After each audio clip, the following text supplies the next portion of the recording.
Buenos días a todos, mi nombre es Laura Arango Gutiérrez, yo soy residente del programa de Medicina de Urgencia y hoy vamos a dar la charla de biomarcadores en urgencias, PCR o no PCR. Le agradezco a mi asesor, que es el doctor Iván Trompa, quien es infectólogo del Hospital Alma Mater y que nos acompaña hoy para también responder preguntas y nutrir la discusión al final de la charla. Entonces, cuando nos enfrentamos a un paciente con sepsis, estos cursan con un continuo clínico. El paciente se infecta, monta una respuesta inflamatoria, esa respuesta inflamatoria va a progresar hacia el deterioro clínico y posteriormente podría llegar a desarrollar una disfunción orgánica, con luego entrando en un punto de no retorno, una disfunción orgánica múltiple y finalmente fallece ese paciente. Entonces, como nos vamos dando cuenta, a medida que nos desplazamos hacia la derecha, las diferentes estrategias, tanto para diagnóstico o clasificación de la enfermedad, son mucho más específicas, y este cambio es, por ejemplo, lo que evidenciamos con las diferentes definiciones cuando pasamos de utilizar CIRS, mucho más sensible, a utilizar disfunción orgánica, mucho más específica dentro del diagnóstico de sepsis. Y lo que pasa es que al utilizar la disfunción orgánica, definitivamente podemos llegar más tarde al diagnóstico de sepsis. Y el punto es que la sepsis realmente es un constructo, no es un diagnóstico o una patología per se, sino que es un proceso fisiopatológico complejo en respuesta a un estímulo infeccioso. Entonces, para que podamos hacer este diagnóstico o construir este diagnóstico, es una sumatoria de diferentes aspectos donde las manifestaciones clínicas son necesarias, pero como sabemos, definitivamente esas no son específicas, donde necesitamos que haya una infección sospechada o probada, y para ello nos valemos de los aislamientos microbiológicos, pero pues los estudios en general microbiológicos tienen un mal rendimiento y en general pueden ser deficientes. Con aproximadamente 40-50% de los casos tendremos cultivos negativos, y adicionalmente pues necesitamos la disfunción orgánica, pero como mencionaba entonces, este es un fenómeno tardío. El punto es que todos estos retos que les estoy contando a partir del diagnóstico, lo que nos puede llegar a hacer es hacer un uso indiscriminado del tratamiento antibiótico, que por un lado va a ocasionar aumento de la resistencia bacteriana, con eso va a aumentar los costos en salud y también los efectos adversos relacionados con el uso de los antibióticos. Pero la otra cara de la moneda es que en muchas ocasiones no llegar adecuadamente a un diagnóstico de una infección bacteriana, lo que puede hacer es aumentar la morbimortalidad. Y entonces, finalmente, en muchas ocasiones, la balanza se termina inclinando a que usemos antibióticos indiscriminadamente, pero bajo la premisa o bajo el miedo del médico de no tratar una infección que ponga en riesgo la vida. Entonces, ante todos esos retos que tenemos a la hora de iniciar el tratamiento, pareciera que los biomarcadores puedan llegar a ser una herramienta adjunta que nos ayude a tomar decisiones. Entonces, un biomarcador lo podemos definir como un indicador medible de un proceso, bien sea fisiológico o patológico, y este biomarcador, para que sea ideal, está descrito que debe ser objetivo, que esté rápidamente disponible, que sea preciso, que sea reproducible, que sea fácil de interpretar, que pueda disminuir y aumentar rápidamente después de un desencadenante específico, y además que su cinética sea independiente, es decir, que no se vea modificada por otras condiciones y que sus valores se relacionen con la gravedad del proceso patológico o fisiológico que se esté estudiando o al que haga referencia. En específico, en sepsis, nosotros quisiéramos que los biomarcadores los pudiéramos utilizar de varias formas. Uno, para detectar la sepsis o choque séptico antes de que ocurra el deterioro, entonces nos puede ayudar a determinar si hay inflamación sistémica o choque. Segundo, para diferenciar causas o fenotipos que puedan responder diferente al tratamiento. Tercero, para ayudarnos a guiar el tratamiento y monitorizar la respuesta de ese. Cuarto, para ayudarnos a predecir o detectar complicaciones durante todo el curso de la infección o de la sepsis. Quinto, para ayudarnos a proveer un pronóstico y por tanto esto nos ayudaría a soportar las decisiones del manejo.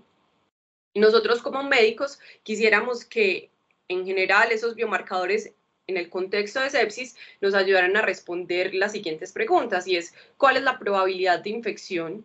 cuál es la gravedad de la enfermedad y qué riesgo tiene ese paciente en específico de realizar o desarrollar un choque séptico. De pronto ya he definido que mi paciente realmente está infectado y tiene sepsis, cuál puede ser el patógeno más probable y por tanto cuál será el tratamiento antimicrobiano más apropiado. Si ya definí que mi paciente está en ese tratamiento antimicrobiano, realmente está mejorando ese paciente, y si definitivamente no está mejorando, ¿por qué no lo está haciendo? Y la pregunta que también siempre nos hacemos es si esos antimicrobianos podrían ser suspendidos. Entonces, a pesar de que nosotros nos tratamos de responder esas preguntas con los biomarcadores, realmente nos damos cuenta que nos dan respuestas subóptimas en la mayoría de los casos. Y es que hasta la fecha vemos la creciente que hay en cuanto al estudio de biomarcadores. Hay descrito más de 258 biomarcadores relacionados con sepsis, todos con diferentes procesos fisiopatológicos de este constructo, y vemos que al menos en urgencias, además de los que ya conocemos, PCR, procalcitonina, hay unos nuevos biomarcadores que se han ido estudiando principalmente en el contexto de urgencias. Tendremos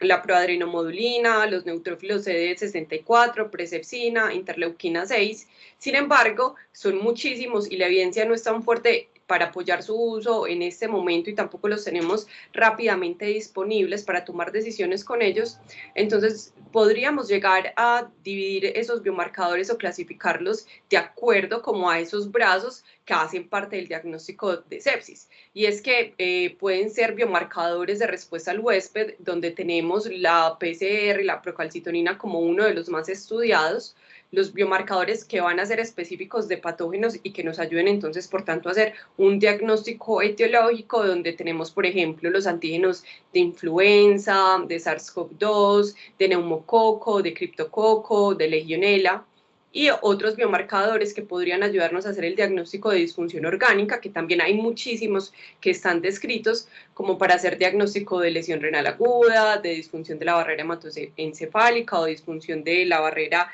endotelial. Pero hoy nos vamos a centrar en la PCR y en la procalcitonina, porque son los biomarcadores que a la fecha tenemos disponibles en nuestros servicios de urgencias. Entonces, para darnos un panorama en general respecto a lo que nos enfrentamos con estos biomarcadores, realmente lo que nos damos cuenta es que la literatura es creciente en los últimos 20 años, con más de 94.000 publicaciones que hay respecto a la proteína C reactiva desde todos los ámbitos, como procesos cardiovasculares, infecciosos, diferentes procesos inflamatorios que pueden o no relacionarse con iniciar, quitar tratamiento, definir pronóstico. Es muchísimos los escenarios donde se habla de proteína C reactiva. Y esta proteína C reactiva es una pentraxina. Entonces, al ser una pentraxina, eso nos va diciendo que hace parte de la inmunidad innata y que realmente termina actuando como una opsonina y nos ayuda en los procesos de fagocitosis. Esa fue descrita por primera vez en 1930 y se llamó proteína C reactiva porque hace interacción con el polisacárido C del neumococo. Ella se va a producir en el hígado, principalmente secundario al efecto que tienen las citoquinas, como interleuquina 6, interleuquina 1, el factor de necrosis tumoral, los interferones, y genera pues como la producción de esta proteína. Normalmente luego de ese proceso o ese estímulo inflamatorio, la PCR se va a incrementar en 4 a 6 horas, se va a duplicar la concentración hasta alcanzar su pico más o menos entre 2 a 3 días, se duplica, describen más o menos entre 24 a 48 horas, y tiene una vida media descrita en algunos casos aproximadamente entre 19 a 24 horas. Y adicionalmente, dentro de esto es importante tener en cuenta que existen diferentes unidades de medición que tenemos que evaluar cuidadosamente, algunas en miligramos sobre decilitro, otras en miligramos litro, que es importante pues a la hora de interpretar los valores. Y existen posibles confusores para la proteína C reactiva en cuanto a los falsos negativo se describen que las hepatopatías crónicas podrían llegar a generar valores negativos, pero básicamente respirar nos podría dar valores de proteínas C reactivas que sean elevados, con valores leves solamente por condiciones como embarazo, gingivitis, obesidad, convulsiones, y van a ir aumentando en otras condiciones inflamatorias como los infartos agudos de miocardio, las neoplasias, las enfermedades del tejido conectivo, quemaduras, y van a ser mucho más alta, describen pues como mayor de 10 en caso de infecciones bacterianas agudas, trauma mayor o vasculitis sistémicas.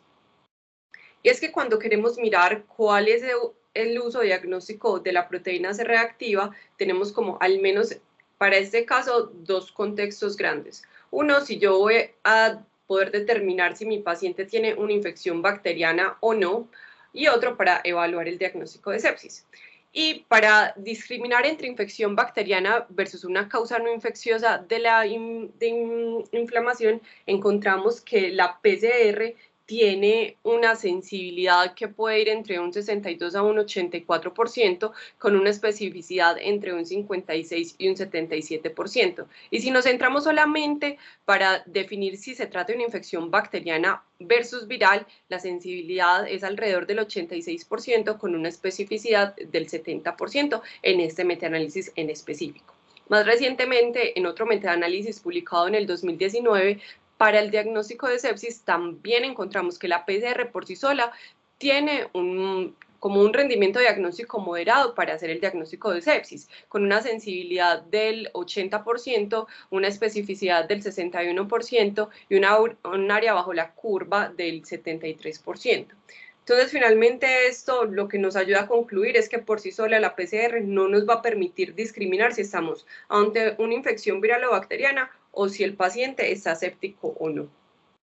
De pronto, uno de los escenarios en los que se ha mostrado mayor utilidad de la PCR es para guiar el tratamiento antibiótico específicamente en los pacientes con exacerbaciones agudas de la EPOC. En específico, entonces, tenemos este estudio que es un estudio multicéntrico desarrollado entre 2015 y 2017 que tenía 86 centros en Reino Unido e incluyeron pacientes que tuvieran diagnóstico de EPOC y que tuvieran una exacerbación aguda con al menos un criterio de Anton Isen. Y a esos pacientes lo que querían evaluar era el uso de antibióticos por la exacerbación de la EPOC dentro de los 30 días posterior a la aleatorización y el estado de salud relacionado con la EPOC. Y los aleatorizaron en la intervención o el manejo estándar, que el manejo estándar era recibir entonces el tratamiento de acuerdo a las guías y la intervención entonces era guiar el tratamiento según la realización de la PCR como a pie de cama, donde tenían resultados en general menor a una hora, y si la PCR se encontraba menor de 20 miligramos litro, entonces no se recomendaba el uso de antibióticos. Si esta se encontraba entre 20 y 40 miligramos litro, entonces los antibióticos podrían ser útiles, pero ellos hacen la salvedad que principalmente serían útiles si hay presencia de esputo purulento, y si la PCR está mayor de 40 miligramos litros, entonces consideramos que pronto podrían ser beneficiosos los antibióticos, pero finalmente todo esto queda como a consideración del clínico según su sospecha diagnóstica y según los hallazgos de laboratorio, tomar la decisión o no de ponerle el tratamiento antibiótico. Entonces lo que ellos encontraron es que en ambos grupos la mayoría de los pacientes tenían exacerbaciones agudas de la EPOC clasificadas como Anton Isen 3. En aquellos que medimos entonces la proteína C reactiva, el 76% tenían valores menores de 20, donde entonces se recomendaba no utilizar antibiótico, pero sin embargo, teniendo en cuenta que dependía también del concepto del clínico, en el 32.8% de los casos se utilizó el tratamiento antibiótico y el 12% de ellos tenían valores de proteína C reactiva mayores de 40 miligramos litro. Y cuando miramos al comparar entre los pacientes con tratamiento guiado por PCR versus tratamiento usual, lo que nos damos cuenta es que estos que tenían el tratamiento guiado por la PCR tuvieron menos necesidad o menos prescripción de antibióticos al ingreso en un 47.7% de los casos versus 69.7% de los casos en los pacientes con tratamiento usual. Y una forma de mirar si de pronto hubo fallo en el tratamiento al tomar esa conducta era mirar si esos pacientes iban a necesitar o no más tratamiento antibiótico en los 30 días posterior a la aleatorización, que realmente fueron 57 versus 77.4%. Entonces lo que se encontró es que había menor uso de antibiótico en general, de acuerdo en los pacientes en los que se hacía el tratamiento de acuerdo a los niveles de PCR, pero sin que esto realmente evidenciara un daño. Por otra parte, entonces pasa lo mismo con la procalcitonina. Los estudios que hay alrededor de esto vienen incrementando. En los últimos 20 años descrito más de 9.500 publicaciones sobre procalcitonina e incluso hay más de 108 RCT en curso relacionados con la procalcitonina y vemos que a partir del año 2019, que es la época pues de la pandemia, es donde ha venido incrementando el estudio de esta molécula también para todos los escenarios que nos podamos llegar a imaginar. Esta es una precursora de la calcitonina y en ausencia de inflamación sistémica su síntesis solamente va a estar como restringida a las células neuroendocrinas de la tiroides, pero luego de un estímulo inflamatorio principalmente por endotoxinas y por algunas citoquinas, entonces esta se va a inducir casi que en todos los tejidos y en los macrófagos. Normalmente entonces su cinética incrementa 3 a 4 horas después de que hay un contacto con una endotoxina. La concentración pico se alcanza a las 24 horas y tiene un tiempo de vida media descrita de 22 a 35 horas, que esto finalmente describe por qué en algunos estudios se realizan procalcitoninas de control de acuerdo pues como a unas horas en específico, como vamos a mencionar posteriormente. Esta podría llegar a ser negativos en caso de inmunosupresión, de terapia de reemplazo renal, pero vemos que hay falsos positivos en falla renal e incluso en otras infecciones bacterianas, como por ejemplo las infecciones localizadas, son las que nos pueden dar falsos negativos, como amigdalitis, sinusitis, cistitis, podrían tener entonces valores de procalcitonina negativos a pesar de que realmente curse con una infección bacteriana. Y podría darnos falsos positivos, aunque en menor medida que la PCR, en caso de trauma, de cirugía, de choque y en otras infecciones no bacterianas como malaria o candidiasis. Uno de los usos que más nos hablan de la procalcitonina entonces es ayudarnos a diferenciar si alguien tiene una etiología viral versus una etiología bacteriana, y eso está relacionado con que parece que los virus no generan tanta liberación de la procalcitonina porque actúan principalmente mediante el interferón gamma y este lo que hace es inhibir la síntesis de procalcitonina. Entonces tendría sentido medir procalcitonina para yo mirar si mi paciente tiene una infección bacteriana o viral. Y eso fue lo que intentó realizar este estudio, donde se incluyeron pacientes entre 2010 y 2012 que tuvieran diagnóstico de neumonía, y lo que quisieron era que en todos aquellos que se pudo hacer la evaluación microbiológica y tener un aislamiento, evaluar cómo se comportaba esa procalcitonina. Y de 1.735 pacientes, como sucede en la mayoría de los casos, en el 62% no hubo un patógeno detectado, pero cuando miramos en aquellos que sí, vemos que aquellos que tienen infecciones por bacterias típicas, donde el que principalmente se aisló fue el neumococo, tenían valores más elevados de procalcitonina, en este caso de 2.5, una mediana de 2.5 nanogramos mililitro, con un rango que iba de 0.29 a 12.2, en comparación con las bacterias atípicas que tenían una mediana de procalcitonina de 0.2 y los virus que tenían una mediana de 0.09 nanogramos por mililitro. Y cuando empezamos a mirar cómo se comportan esos valores de procalcitonina relacionados con los diferentes aislamientos microbiológicos, nos damos cuenta que aproximadamente el 3% de los pacientes que tenían un aislamiento de bacterias típicas tenían una procalcitonina menor del 0.1%, pero es llamativo esto, que los pacientes que tenían un aislamiento viral, incluso hasta el 20% podían tener una procalcitonina mayor de 0.5 nanogramos por mililitro. Y estos son los puntos de corte, por ejemplo, este mayor o igual a 0.5, que en general se ha utilizado para decir que siempre mi paciente tiene una patología bacteriana, pero como vemos realmente no funciona así. Cuando se evalúa como el rendimiento diagnóstico de la procalcitonina para diferenciar entre una patología bacteriana, bien sea atípica o atípica versus viral, vemos que en este estudio en específico tenía un área bajo la curva de 0.73. Y ellos intentaron evaluar los diferentes puntos de corte de la procalcitonina para mirar cuál podría tener mejor rendimiento diagnóstico para diferenciar entre patología bacteriana versus no bacteriana, y realmente ningún valor de la procalcitonina ayudó a discriminar perfectamente entre ambas etiologías. Lo que sí encontraron es que parece que los pacientes que tienen infecciones bacterianas, principalmente por bacterias típicas, pueden tener un aumento de la procalcitonina en general. Asimismo, si nos vamos como a su uso diagnóstico en específico para sepsis, entonces este estudio lo que quería era evaluar en un centro de alta complejidad en Corea los pacientes con diagnóstico de sepsis según los criterios pues, diagnósticos de sepsis 3. Y a todos los pacientes en las primeras 6 horas les tomaron muestra sanguínea, y en este en específico querían evaluar cómo era el comportamiento de la interleuquina 6, de la pentraxina 3 y de la procalcitonina, pero entonces para este caso nos vamos a centrar en la procalcitonina. Entre ambos grupos, aquellos que tenían sepsis y choque séptico, la principal causa fue respiratoria, seguido por infecciones del tracto urinario, y los valores de procalcitonina en los pacientes sépticos fue 0.3 nanogramos por mililitro, y en los pacientes con choque séptico fue 3.4 nanogramos por mililitro.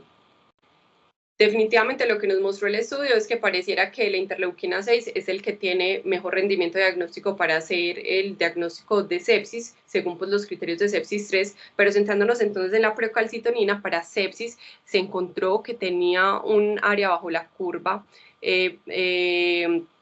0.8 y para choque séptico de 0.73, que es un poquito mejor a cómo era la discriminación diagnóstica o el rendimiento diagnóstico de la proteína C reactiva.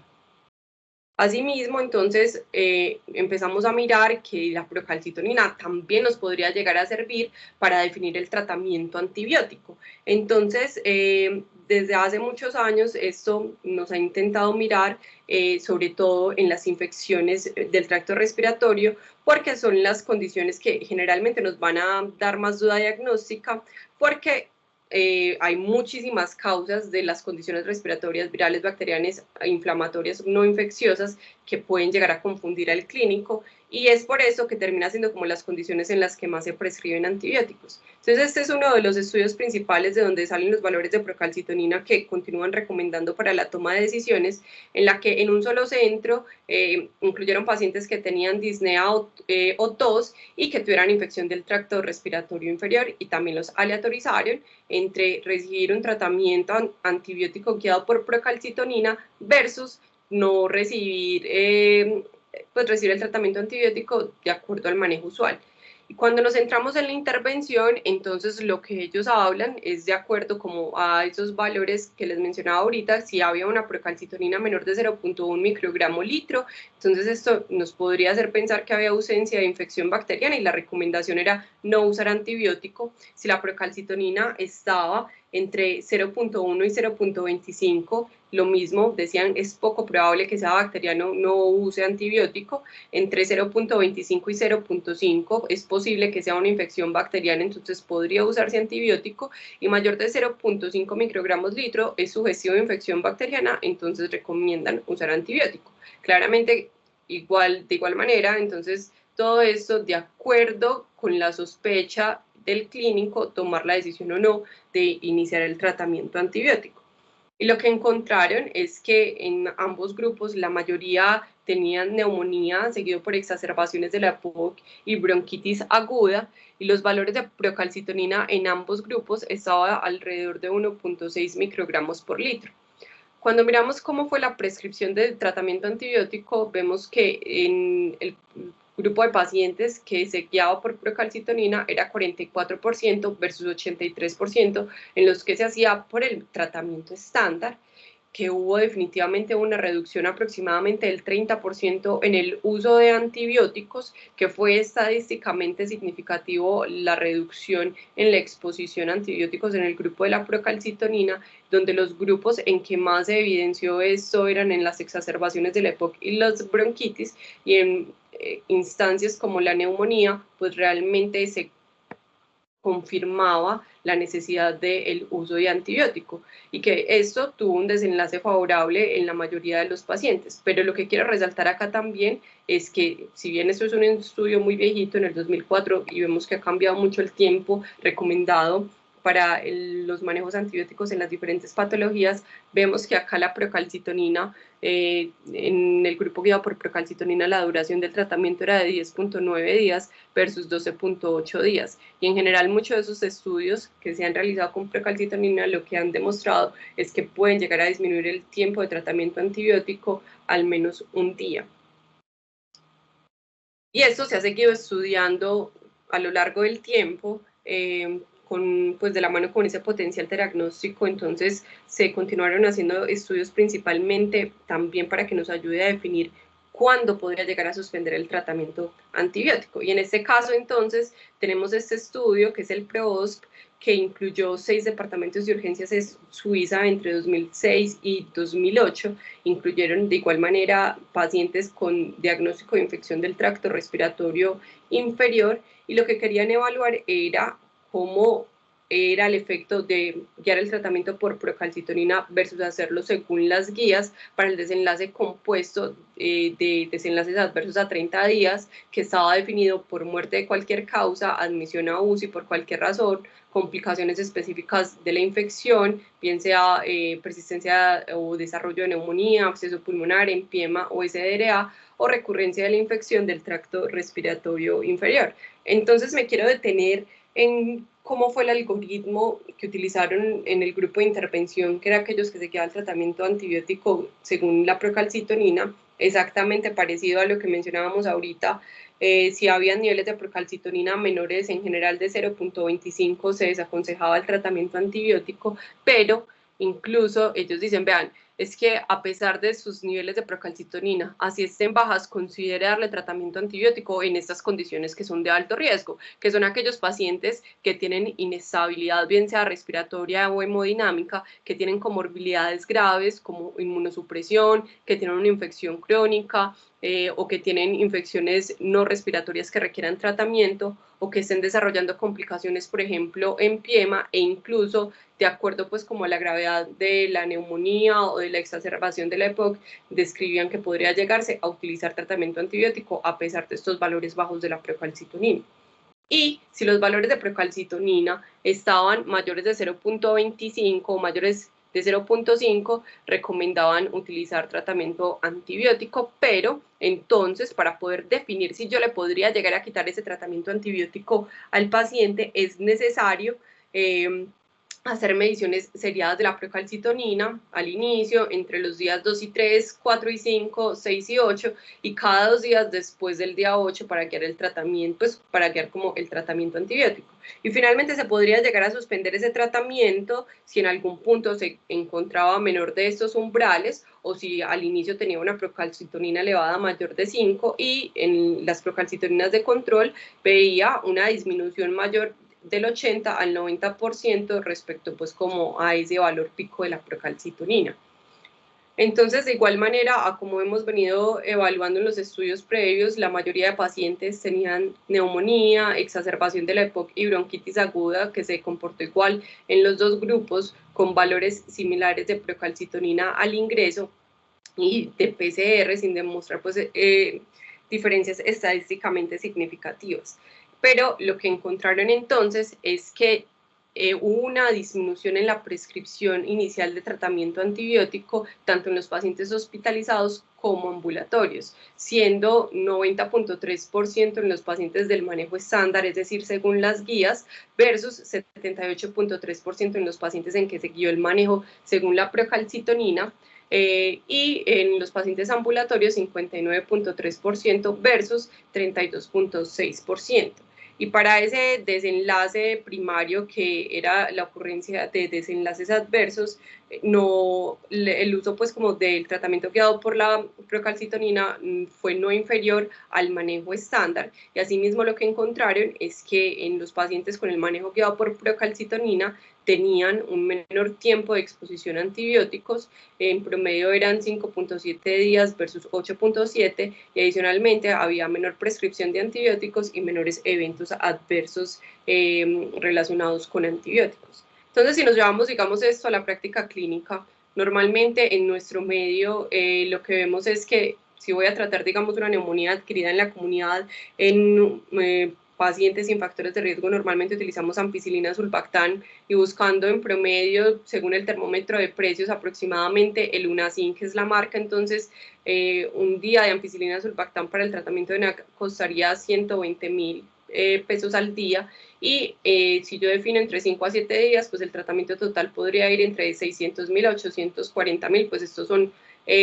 como unas evaluaciones muy burdas respecto a lo que podría llegar a ser los costos de este tratamiento. Entonces, si yo quisiera, digamos, disminuir el tratamiento antibiótico de 7 a 5 días, eso implicaría que necesito hacer mediciones de procalcitonina, y como mencionamos, entonces, en lo que muestran los diferentes estudios, describen que se debería hacer al inicio, algunos hablan solamente de una segunda medición, otros hablan de medición al 3, 5 y 7 día, entonces hay diferentes protocolos, pero asumiendo, por ejemplo, esta, que es uno de los estudios más grandes y más citados, recomiendan que fuera al inicio día 3 y día 5, entonces para poder disminuirlo necesitaría al menos 3 mediciones, que esto me representaría un costo adicional, en el peor de los casos de 756.000, y en el mejor de los casos de 330.000 aproximadamente. Entonces lo que vemos es que, o a lo que quiero llegar con esto, es que nos hemos dado cuenta que de hace rato pues que los cursos de antibióticos cortos son beneficiosos y que no generan un riesgo adicional, pero entonces hacer mediciones seriadas de procalcitonina solamente terminaría aumentándonos los costos sin cambiar en mayor medida como ese tiempo de tratamiento, por lo que sabemos de que entre más corto, mejor el tratamiento. Y lo mismo, haciendo pues esa analogía, hay otros estudios que no han podido demostrar que la procalcitonina nos pueda disminuir el tiempo de exposición a antibióticos, como este estudio que es el PROACT, que también es un estudio multicéntrico realizado en 14 hospitales en Estados Unidos. Acá lo que hicieron fue incluir pacientes que tuvieran un diagnóstico inicial de infección del tracto respiratorio inferior y que el clínico tuviera duda sobre darle o no darle antibiótico, y también aleatorizaron pacientes entre un tratamiento guiado por procalcitonina, donde recomendaba darle tratamiento si esos valores eran mayores de 0.25 o 0.5 microgramos por litro, y acá adicionaban algo, y es que había un externo que daba la instrucción sobre iniciar el tratamiento antibiótico, porque una de las críticas más grandes que se ha hecho a estudios previos es como la adherencia a ese protocolo de guiar el tratamiento según procalcitonina. Entonces, para intentar mejorar como la adherencia al protocolo, alguien externo daba esa instrucción sobre cuándo iniciar el tratamiento, y de igual manera se medía la procalcitonina al inicio, entre 6 a 24 horas, si el paciente no se iba a quedar hospitalizado, y los días 3, 5 y 7, si el paciente se quedaba hospitalizado, para definir cuándo se podría llegar a suspender ese tratamiento. Y lo que encontramos es, de igual manera en este caso, pues parece que hay una mayor proporción de pacientes asmáticos que generaban dudas si iniciarle o no tratamiento antibiótico, seguido por EPOC y luego, en tercer lugar, por bronquitis aguda. Y la mayoría de los pacientes en ambos grupos tenían valores de procalcitonina menores de 0.1 microgramos por litro, 72.8% en el grupo de intervención y 82.2% en el grupo de manejo pues como guiado o según las guías. Y definitivamente también lo que encontraron en este caso es que no había diferencias en la exposición o en la necesidad o en los días de tratamiento antibiótico al día 30 entre ambos grupos. E incluso en ambos grupos el tiempo de exposición a tratamiento antibiótico en total fue menor de 5 días, que es en concordancia con los que les mencionaba previamente, de que la evidencia es clara en que podemos dar cursos de antibiótico más cortos, y por tanto entonces la procalcitonina en este caso no resultó un menor uso de antibiótico respecto al manejo usual en pacientes con infección del tracto respiratorio inferior. Entonces, En este punto, lo que nos damos cuenta es que los biomarcadores por sí solos no nos van a ayudar a discriminar si hay o no infección y si se debe o no iniciar tratamiento antibiótico, sino que lo que necesitamos es hacer un interrogatorio y una evaluación clínica juiciosa. Y siempre cuando hacemos cualquier tipo de prueba diagnóstica, tenemos que evaluar cuál es nuestra probabilidad pretest, porque tal vez en los extremos, que es cuando no hay tanta duda diagnóstica, no nos vaya a cambiar bastante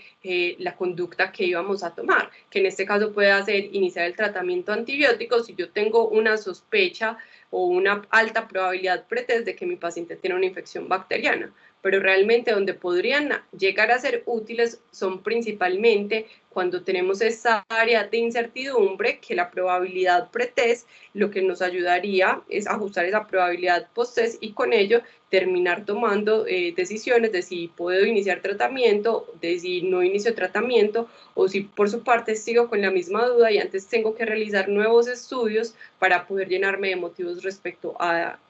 iniciar pues nuevas conductas. Y es que en nuestra práctica clínica, entonces, nos damos cuenta que cometemos muchos errores al afirmar, por ejemplo, que si mi paciente tiene la PCR alta, entonces es porque está infectado. Y ya como pudimos ver y desarrollar a lo largo de la charla, hay muchas condiciones clínicas que me van a aumentar ese biomarcador, entonces por sí solo no me va a ayudar a diferenciar que hay una infección bacteriana o no, y tampoco me va a ayudar a definir si le voy a dar antibiótico o no, y si miramos pues como el efecto de la procalcitonina en esto, pareciera que la procalcitonina es un poquito más específica para las infecciones bacterianas, pero como mencionamos entonces en la mayoría de los escenarios no me va a cambiar el manejo. Otro error sería afirmar que mi paciente está séptico y entonces por consiguiente va a necesitar antibiótico y realmente en la mayoría de los casos puede que sí sea esto, pero recordemos que en hasta un tercio de los casos en que yo digo que un paciente está séptico termina teniendo un diagnóstico diferente a sepsis. Lo otro es que en muchos casos hay etiologías diferentes a las bacterianas que pueden llegar a poner a mi paciente escéptico, como infecciones virales o parasitarias, y por tanto la conducta más adecuada no va a ser el tratamiento antibiótico. Y pasa exactamente lo mismo cuando nos enfrentamos a un paciente con disfunción orgánica, que no necesariamente todas las disfunciones orgánicas a las que nos vemos enfrentadas es secundario a sepsis y por tanto no van a necesitar tratamiento antibiótico. Entonces, vale, o sea, es necesario que hagamos una evaluación clínica juiciosa, un interrogatorio juicioso para poder determinar otras causas, digamos, del choque y de la disfunción orgánica, como nos mencionaba Valentina en la última charla, pues como de choque séptico, de origen no claro, donde tenemos que buscar son otras etiologías y utilizar todo nuestro arsenal diagnóstico para hacer un diagnóstico etiológico adecuado. Entonces, nuestra invitación después de revisar todo este tema es que volvamos a la cama del paciente. No, yo sé que en muchas ocasiones nosotros desde medicina de urgencias nos enfrentamos a pacientes que tienen condiciones críticas, pero intentemos hacer siempre un adecuado interrogatorio que incluya tanto al paciente como acompañantes con un examen físico que sea detallado y juicioso y que podamos acompañarlo de las ayudas diagnósticas o imagenológicas necesarias para tomar las decisiones más adecuadas respecto al tratamiento del paciente. Y este algoritmo parece que nos resume como varios puntos claves y prácticos para aplicar en nuestros pacientes, en donde, importante, el paciente no debe ser inmunocomprometido, debe tener una infección bacteriana sospechada o confirmada y que no tenga un tratamiento o que no requiera pues un tratamiento antibiótico prolongado como en el caso de bacteriemias por estafilo o que sea una endocarditis o una osteomelitis. Si mi paciente entra dentro de esto y tiene un incremento agudo del SOFA o choque, entonces lo que vamos a hacer es obtener los estudios microbiológicos necesarios, iniciar tratamiento antibiótico apropiado y obtener niveles de procalcitonina o de PCR, pero muy importante, que nos recomiendan pues como en ese algoritmo, por sí solos no nos van a hacer el diagnóstico ni nos van a cambiar la conducta, al menos la conducta inicial de iniciar el tratamiento antibiótico. Y si yo definí que mi paciente necesita tratamiento antibiótico porque estoy actuando en consecuencia a mi sospecha clínica, lo más importante es reevalúe diariamente a ese paciente y defina si definitivamente sí necesita ese tratamiento antibiótico. Entonces, si después de 3 a 5 días de tratamiento, mire si el paciente viene mejorando clínicamente, si hay ausencia de foco infeccioso persistente y si ha mejorado esa disfunción orgánica, porque si es así, entonces disminuye el tratamiento, suspende el tratamiento antibiótico. Si decidí usar la procalcitonina o la PCR, tenga en cuenta también que ellos haya disminuido, pero vean lo que es más importante. Si usted ya le dio 7 días de tratamiento antibiótico, suspéndalo sin importar cómo le estén dando esos biomarcadores. Entonces, nuevamente, poco nos van a aportar en las conductas terapéuticas. Y si por otra parte, pues el paciente no viene mejorando, entonces primero siempre piense que hay diagnósticos diferentes a la infección que pueden estar causando ese cuadro clínico, o piense que usted no le está dando una cobertura antimicrobiana adecuada ni está dándole la ruta de administración adecuada, o de pronto ese antibiótico no está llegando a ese foco infeccioso. Si ese paciente tiene un foco persistente o está ante el contexto de una bacteria resistente, o realmente tiene una infección no bacteriana. Y aún así, si el paciente pues no cumple esos criterios, pero clínicamente es estable, considere suspender el tratamiento antibiótico después de 7 días. Entonces, como conclusiones personales, definitivamente no existen biomarcadores perfectos. Ningún biomarcador por sí solo me va a permitir discriminar si mi paciente está séptico o no, o si tiene una infección bacteriana versus viral. Y finalmente será una evaluación clínica juiciosa, sumado un buen interrogatorio, un examen físico adecuado, el uso de ayudas diagnósticas imagenológicas, las que sumado a los biomarcadores que yo deseo utilizar me podrían aumentar la probabilidad de que mi paciente tenga una infección y que yo decida darle tratamiento. Y lo más importante es que siempre evalúe cuál es su probabilidad pretesa a la hora de pedir una ayuda diagnóstica, y no pida para clínicos de rutina, principalmente si estos no van a cambiar la conducta y si finalmente lo que van a hacer es enredarnos más. Muchísimas gracias. Estoy atenta entonces a las preguntas y recomendaciones que hayan sobre el tema.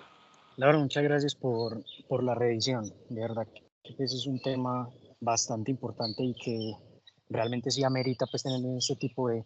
reuniones por las dudas que se nos generan en el día a día sobre cómo es que podemos abordar este tipo de pacientes, porque es que realmente muchas veces uno está convencido de que el paciente pues listo puede tenerlo del fenómeno infeccioso, pero en muchas ocasiones, como vos mencionaste, esa probabilidad pretest va a ser muy baja, puede quedar pues como más duda que cualquier otra cosa, y el hecho de simplemente soltarle toda una ayuda diagnóstica puede que en últimas no ayude a tomar pues como las buenas decisiones. No es infrecuente ver pues como en la práctica diaria que se haga como todo este tipo de manejos guiados por los biomarcadores más que incluso por la misma condición clínica del paciente. Creo que para nadie pues es un secreto que se escucha mucho en las rondas y todo, como no, pues que mira cómo va esa PCR, mira que pedirle una procalcitonina a ver si se lo quitamos o no, y que en últimas incluso uno muchas veces ve que el paciente está mejorando y que el hecho de que esté mejorando pues ya le va diciendo a uno que va por buen camino y que incluso pues el paciente ya tiene un proceso pues de resolución de su enfermedad, sin que esto pues nos vaya a hacer que nos volvamos dependientes pues, de esta parte de lo del laboratorio, que en últimas pues como vos lo mostraste puede que en muchos casos ni siquiera aporte beneficio, lo único que aumente sea el costo, e incluso pues en muchas ocasiones puede aumentar pues la parte de los eventos adversos por el hecho de ponerlos de forma innecesaria. Yo tenía dos preguntas que quería hacer, sobre todo pues como para la parte del asesor del profe Trompa. Una de esas era qué real utilidad puede tener pues como la corrección de los niveles de PCR según la edad del paciente, como hacemos pues con otras ayudas como con la velocidad de eritrosedimentación. Y la otra era, a veces cuando uno está leyendo pues como lo del tema, es claro pues que hay como ciertos niveles de evidencia y de estudios que tratan de buscar como puntos de corte. Muchas veces se encuentran unos puntos de 5 o 10. Es claro que no vamos a utilizarlo simplemente para decir el paciente está infectado, pero realmente si tiene algún tipo de uso, lo de esos puntos de corte en miligramos pues sobre decilitro, porque digamos que lo encuentra uno mucho, obviamente lo primero es la sospecha clínica, obviamente lo primero es lo que evaluamos y encontramos en nuestro paciente, pero si eso nos ayuda de pronto así sea un poco más a diferenciar entre esas otras causas que son múltiples de elevación de lo de la PCR. Es decir, por ejemplo, en un paciente quemado, en un paciente críticamente enfermo por algún otro tipo de etiología, si de pronto esos puntos nos ayudan a, digamos, como solapar un poco más ese punto entre la parte de lo que sería un fenómeno infeccioso, de esa parte pues, de otros causales de elevación de estos biomarcadores. Nuevamente, Laura, muchas gracias. Buenos días, ¿me escuchan? Hola, profe, sí, señor.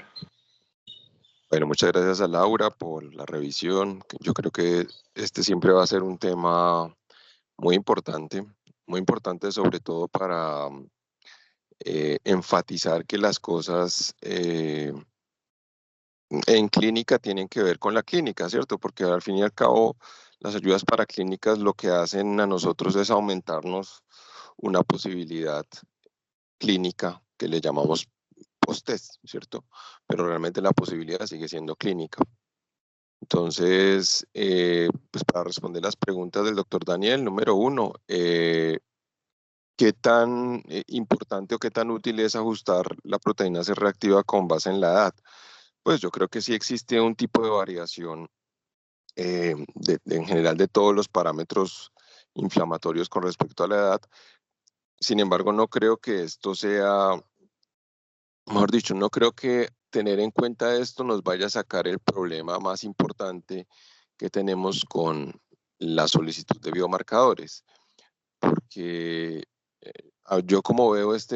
como percibo este problema es que como la sepsis, como decía Laura, es un diagnóstico de una condición de gravedad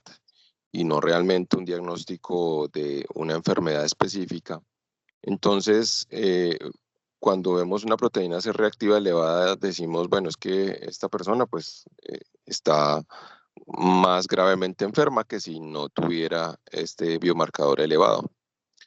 Y yo creo que eso es importante tenerlo en cuenta, pero yo siempre he pensado que si usted quiere guiarse por ayudas para clínicas para definir que el paciente tenga o no una condición de gravedad por una infección, pues hay unos parámetros un poco mejores que nos hablan de la disfunción orgánica, ¿cierto? Y afortunadamente, pues el diagnóstico nuevo o la forma en que hacemos el diagnóstico de la sepsis en la última revisión, el último consenso, pues tiene que ver precisamente con eso, con diagnosticar disfunción orgánica y no tanto pues un parámetro de inflamación más o menos intensa como una guía para decir que el paciente pueda estar ante una condición que amenace su vida o amenace un órgano o pues digamos en general su pronóstico sea peor. Eh, entonces yo creo que en ese sentido yo no le vería una aplicación más allá de un paraclínico más para decir que la persona tiene una enfermedad más grave que otra persona que tenga la misma enfermedad. Sin embargo, y ahí voy de pronto con la segunda pregunta, es si existe un punto de corte para que uno piense que esa condición de gravedad pueda ser una u otra, es decir, una cosa infecciosa o una cosa no infecciosa. Y pues todo lo que revisó Laura nos dice que no existe realmente una forma para decir usted si está en una condición grave, es decir, en una condición de sepsis o en una condición de una infección grave, usted pueda decir que la elevación de un biomarcador le pueda a usted hacer pensar que realmente eso es alguna cosa infecciosa o mucho peor, que es una cosa bacteriana, eh, porque pues estos biomarcadores son muy inespecíficos y realmente la variabilidad, y en esto sí puedo dar como una experiencia, una evidencia anecdótica de mi práctica clínica, la variabilidad de esto es muy amplia, es decir, hay pacientes que tienen infecciones no tan graves, que tienen estos biomarcadores muy elevados, y hay personas que están supremamente enfermas, probablemente gente inmunosuprimida, con una alteración pues, en su respuesta inmune innata, que están con esos biomarcadores no tan altos o incluso yo los he visto normales. Entonces, no va a haber una forma de hacer como una especie de curva de PCR para uno establecer que existe o no un problema grave, infeccioso o bacteriano que le permita a uno diferenciar con este paraclínico. Entonces, yo creo que yo estoy seguro que saber que un paciente tiene una infección grave es difícil porque infección grave para cada paciente puede ser distinto y por eso estas definiciones de sepsis tratan de ser lo más sensible posibles para que usted pueda distinguir que el paciente se le va a complicar y que usted tenga que activar pues todos los protocolos de manejo de un paciente con una infección grave. Yo no tengo dudas en eso y pues por eso los protocolos en general han demostrado una reducción en la mortalidad y en la morbilidad por infecciones graves. Sin embargo, estos protocolos no se hicieron para diagnosticar la sepsis o la infección, más bien se hicieron para diagnosticar la sepsis, pero no para diagnosticar la infección. Y el algoritmo que propone Laura al final, pues empieza con una sospecha clínica de un foco infeccioso. Y entonces aquí es donde yo diría la mejor forma de establecer el diagnóstico de una infección es con la clínica, es con la anamnesis, es con el examen físico. Si yo no establezco una buena anamnesis, sobre todo una buena anamnesis, y no estoy seguro de la historia clínica del paciente, lo cual es frecuente que nos pase en la medicina aguda, en urgencias o en cuidado crítico, pues si yo no tengo claridad de esto, ustedes seguro también lo han vivido, en general para cualquier diagnóstico, pero para un diagnóstico de una infección, esto es muy complicado porque pues, yo puedo decir que un paciente está gravemente enfermo a partir de ciertos parámetros paraclínicos y clínicos, ¿no? De falla renal, de falla hepática, de disfunción cerebral y todas estas cosas, pero ¿qué es lo que tiene? Es la pregunta del millón. Y hablábamos con Laura durante pues, la construcción de esta charla, en que si usted tiene un paciente con una enfermedad grave y quiere establecer un tratamiento, el tratamiento debe ser el mejor tratamiento, el tratamiento óptimo, pero para poder establecer el mejor tratamiento y el tratamiento óptimo tiene que saber qué tiene el paciente o por lo menos tener una sospecha importante de que tiene el paciente. Porque si estos pacientes usted no establece el tratamiento, pues le va a ir mal, ¿sí? Y muchas veces el tratamiento no solamente incluye los antibióticos, sino incluye una cantidad de medidas que hay que hacer a un paciente cuando tiene X o Y infección o X y Y enfermedad no infecciosa grave inflamatoria. Entonces, en ese sentido, yo creo que eso es algo que nunca va a ser reemplazado por ningún paraclínico, sobre todo en un proceso tan heterogéneo y tan diverso como es la infección grave o lo que conocemos como sepsis. Entonces, pues es un llamado como para decir, bueno, nunca va a haber o sea, siempre vamos a comprender que una persona que se está enfrentando a un paciente gravemente enfermo y decida dentro del diagnóstico diferencial que el paciente puede tener una infección y por eso está así de enfermo, no vamos a cuestionar que el paciente se le empiece un tratamiento empírico, porque pues eso es una cosa que a veces es difícil de saber, pero sí vamos a estar muy pendientes de que el paciente sea revalorado 24 a 48 horas después con sus paraclínicos, con su respuesta clínica para ver si era eso o no lo que lo tenía así enfermo. Si vamos a estar muy pendientes de que el paciente sí reciba lo que realmente necesita, porque a veces el paciente puede tener una condición de gravedad por una malaria o por una tuberculosis o por una enfermedad viral grave cuyo tratamiento no son los antibióticos, y si ese paciente usted no le comienza sus tratamientos, pues como está gravemente enfermo por la infección, le va a ir mal. Entonces, todo esto es simplemente para redondear que no existe una forma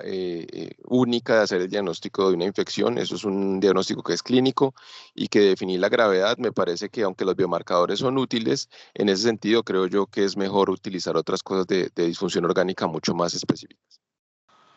Sí, señor.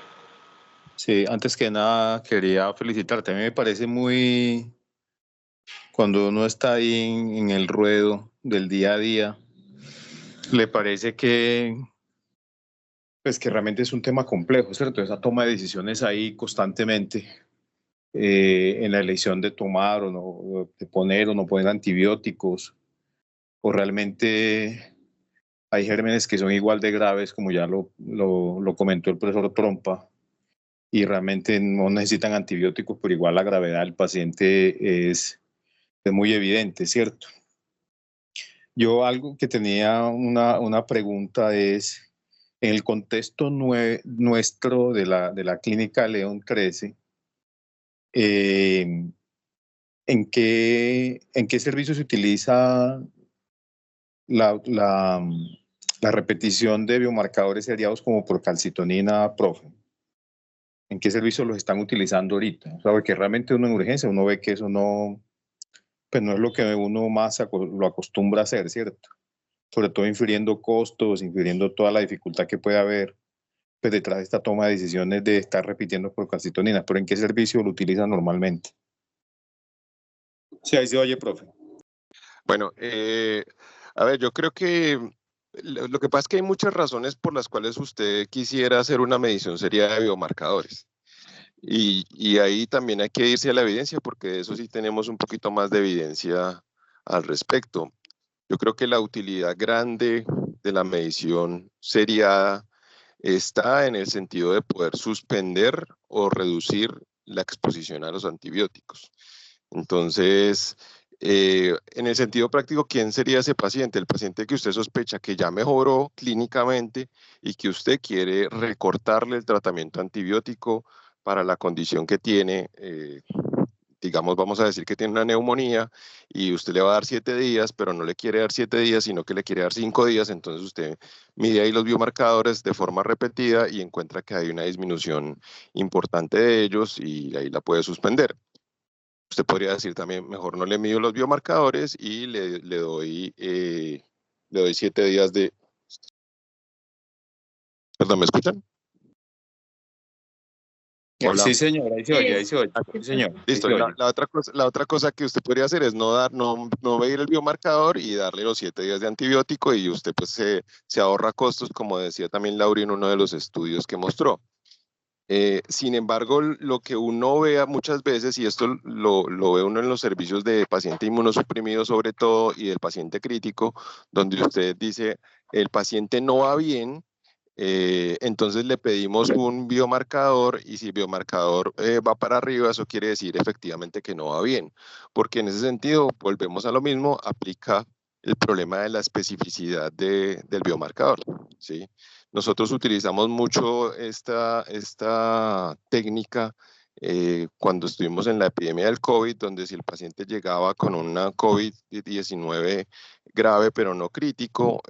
no le dábamos antibióticos, sino que le pedíamos una procalcitonina. Si estaba elevada, le poníamos antibióticos, y por el contrario, si el paciente estaba gravemente enfermo en UCI, entonces le poníamos los antibióticos, le pedíamos la procalcitonina, y si estaba negativa, se los quitábamos, ¿sí? De eso que pudimos establecer, que sí hubo una reducción importante de antibióticos, porque esa era una condición donde todo el mundo, antes de este protocolo, todo el mundo se le daban antibióticos. Es decir, que en resumidas cuentas, en ese sentido, el uso de biomarcadores repetidos,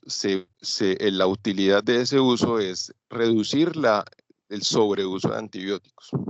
Pero esa reducción en el sobreuso de antibióticos no va a funcionar si usted detrás no tiene una persona que tenga una visión crítica de estos valores y que diga definitivamente si le vamos a hacer caso a los biomarcadores para retirar el antibiótico, porque esa es una de las cosas que más